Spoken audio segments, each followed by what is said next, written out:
गुरुजी, अगर एक उदाहरण से समझें कि जब भी किसी के शरीर में कैंसर डेवलप होता है, कैंसर सेल्स आती हैं और वो तेज़ी से ग्रो करना शुरू करती हैं। बहुत सारे लोग ऐसे होते हैं जिनको सिम्टम्स बहुत सालों तक नहीं मिलते हैं, कैंसर जब तक अपनी लास्ट स्टेज या मेटा स्टेज में नहीं पहुंच जाता है।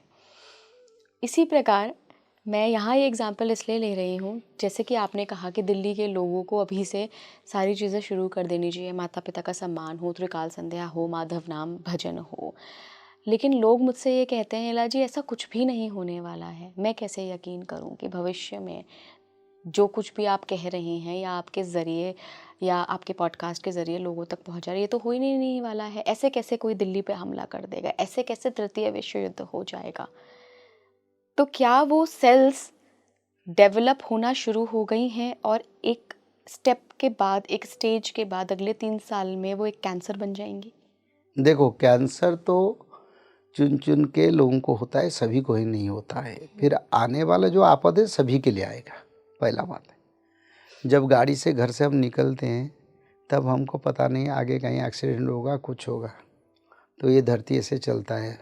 मानव वर्तमान में है, पर शास्त्र वर्तमान, भविष्य एवं भूत भविष्य सभी में है। तो शास्त्र में जैसे लिखा है हमको उसको पढ़ के जानना है और इसी हिसाब से हमको कर्म करना है। आगे तो समय के साथ शास्त्र में जो लिखा है जो वही होता है ना। शास्त्र का वाणी का ही गलत हुआ है क्या? तो इसलिए जो लोग पूछते हैं, बोले ऐसा कुछ नहीं होगा, ऐसा ये नहीं होगा। देखो, ये मनुष्य लोग वर्तमान है, पर जो शास्त्रज्ञ हैं वो भविष्य, वर्तमान और भूत में है, यानी पूर्व, वर्तमान और आगे क्या। तो इसीलिए हम शास्त्रकारों ने जो बताते हैं उसको मानने से उन लोगों के लिए अच्छा है।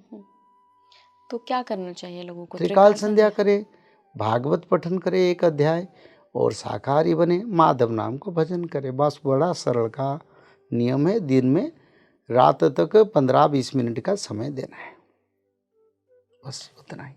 भारत के बारे में और क्या लिखा है भविष्य मालिका में? भारत के बारे में भविष्य मालिका में लिखा है, भारत सारा विश्व में सनातन धर्म का प्रचार होगा और भारत सारा विश्व का सनातन धर्म का सृष्टा बनेगा। धर्म रक्षा, धर्म को प्रचार करना और धर्म को मानव में जागरण करना भारत का कार्य है। बाकी धर्मों का क्या होगा गुरुजी? कलयुग के कारण कई धर्म है, फिर एक धर्म बनेंगे, सनातन बनेंगे, सभी धर्मों का मिलन होगा। इस कारण कली युग का प्रभाव चल रहा है। एक धर्म होने तो लड़ाई नहीं होगा, सब आपस में मिल जाएंगे।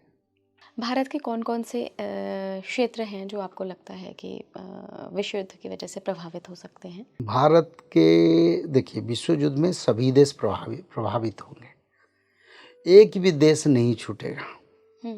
सब किसी ना किसी तरह परेशानी होंगे। मानो विश्व युद्ध का कम प्रभाव रहेगा तो जल प्रलय, अग्नि प्रलय में, नहीं तो भूकंप में नष्ट हो जाएगा।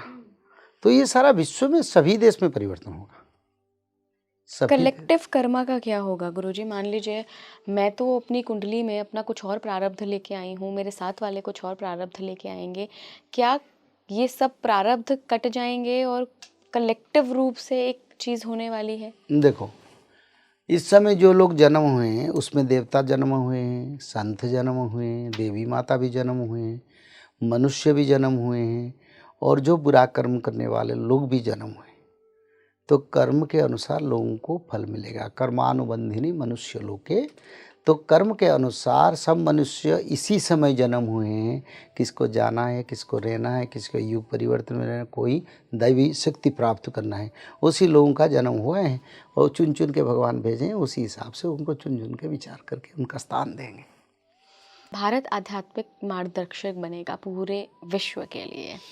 भविष्य मालिका में एक भविष्यवाणी की गई है एक आध्यात्मिक पुरुष के बारे में, एक साधु के बारे में, कि हिडन योगी कोई आएंगे और वो पूरे विश्व में आध्यात्मिक उन्नति के लिए काम करेंगे, सनातन को फैलाने के लिए काम करेंगे। कौन है वो योगी? देखिए, जो धर्म प्रचारक आज धर्म प्रचार कर रहे हैं विश्व में, उसमें कोई एक व्यक्ति को सारा विश्व मानेगा और वो भी सनातन का लोग होगा और उसकी वाणी, उसके नियम, उसकी चलनी, उसकी परंपरा को सभी मानव समय के साथ मान लेंगे। तो ये समय शायद वही समय चल रहा है जिस समय के साथ उसका प्रमाण भी होगा। थोड़ा आगे जाने से समय फिर उसका विचार जो आप करते हैं उसका विचार का स्पष्टता विश्व इतिहास या विश्व की धरती पर आएगा। उसी समय का थोड़ा इंतजार करना है, पर होगा जरूर, ये सत्य है। उन साधु का या उन योगी का नाम कहीं वर्णित नहीं, इसके बारे में भविष्य मालिका में कई जगह पर लिखा है, पर इसका विचार करने से लोगों को हम नहीं बदला सकते हैं।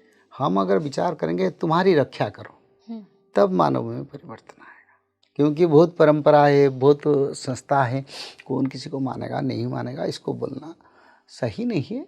पर बात है ये कर्म और धर्म को पालन करने से मनुष्य का रक्षा होगा।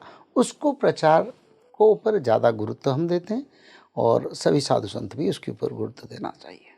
गुरुजी, एक जगह ये भी वर्णन है कि बहुत दिव्य बच्चे जन्म लेंगे जो कि बहुत बड़े बड़े ज्ञानी महापुरुषों से भी ज़्यादा ज्ञान रखेंगे। देखो, ये तो भविष्य मालिका में लिखा था, जब बच्चे लोग सीनियर पर्सन से ज्ञानी बन जाएंगे 4-5 साल उम्र में, वो जो ज्ञान, जो शास्त्र, जो डेवलपमेंट, जो टेक्नोलॉजी का जो तैयार करेंगे, कोई सीनियर लोग भी नहीं कर पाएंगे। तब जानोगे युग परिवर्तन होगा। जब एक एक घर में कोई माता 2-4 संतान जन्म करेंगे तब युग परिवर्तन होगा। जब मनुष्य का मेमोरी बिल्कुल नहीं रहेगा, यानी एक वाणी अभी बात हुआ ना, 2 मिनट के बाद वो भूल जाते हैं, बोलते और क्या, उसको लिख के लेते हैं। तो ये सब युग परिवर्तन का लक्षण है। और कभी मानवों में पशु आकृति का जन्म, कोई पशु में मानव आकृति का जन्म होंगे बच्चे, तब जानोगे युग परिवर्तन होगा। तो अभी तो चल रहा है इस समय। जिस त्रिकाल संध्या की गुरुजी आप बात कर रहे हैं कि जो कि एकमात्र सलूशन होगा इन सारी चीज़ों से बचने के लिए, कि युग परिवर्तन भी अगर हो रहा है आने वाले सालों में तो आप कैसे बच सकते हैं, वो त्रिकाल संध्या है। इस त्रिकाल संध्या का भागवत पुराण में भी वर्णन है क्या? भागवत महापुराण में उद्धव को भगवान कृष्ण ने बताया, जो लोग भागवत नहीं, त्रिकाल संध्या नहीं करते, वो एक मृत जीव है और वो जिंदा लाश की तरह जीते हैं। उनका जीवन का कोई लक्ष्य पूर्ण नहीं होता है। और एक शास्त्र में लिखा है, जो त्रिकाल संध्या नहीं करते उनको भोजन करने के अधिकार नहीं धरती पर। फिर भी लोग त्रिकाल संध्या ना करके भोजन करते हैं, सब करते हैं, मनमानी करते हैं। तो इसका कारण मानव के लिए अच्छा नहीं है। त्रिकाल संध्या में गुरुजी क्या क्या होता है? त्रिकाल संध्या में हम भगवान विष्णु के 16 नाम का भजन करते हैं। भगवान महाविष्णु के 10 अवतार का शुल्क भजन होता है। और भगवान विष्णु के नाम श्री माधव नाम भजन होता है 108 बार। और राधा रानी कृष्ण के जो नाम है माधव नाम है, दुर्गा माधव की स्तुति करते हैं। इतना ही करते हैं, 5-6 मिनट लगता है। और एक अध्याय भागवत किसी समय पढ़ लेना। यहाँ पर गुरुजी ये भी लिखा है कि जो मनुष्य सतयुग को जाना चाहते हैं वो त्रिकाल संध्या के सभी श्लोकों को समय के साथ स्तुति करने पर मानव से देवत्व प्राप्त करके सतयुग को भोग कर सकते हैं। तो ये कितने सालों बाद होगा अगर कोई व्यक्ति आज से शुरू करे? ये 10-12 साल में होने वाला है। 10-12 साल में, मतलब 10 भूमि का साल तृतीय विश्व युद्ध मेरे से हिसाब बनेगी। से 2025 से, और हमारा जो टाइम है 2032 से सत्ययुग का निर्माण। और तृतीय विश्व युद्ध उसकी कहीं ना कहीं शुरुआत होगी। तृतीय विश्व युद्ध सिर्फ नहीं, तृतीय विश्व युद्ध के समय पे बड़े बड़े धरती पर भूकंप भी होगा, सूर्य चंद्र ग्रह नक्षत्र में परिवर्तन होगा, पंचभूत का प्रलय होगा, सूखा पड़ेगा, खाद्यान्न का अभाव होगा और संसार में रोग महामारी फैलेगा। सब एक साथ चलेगा।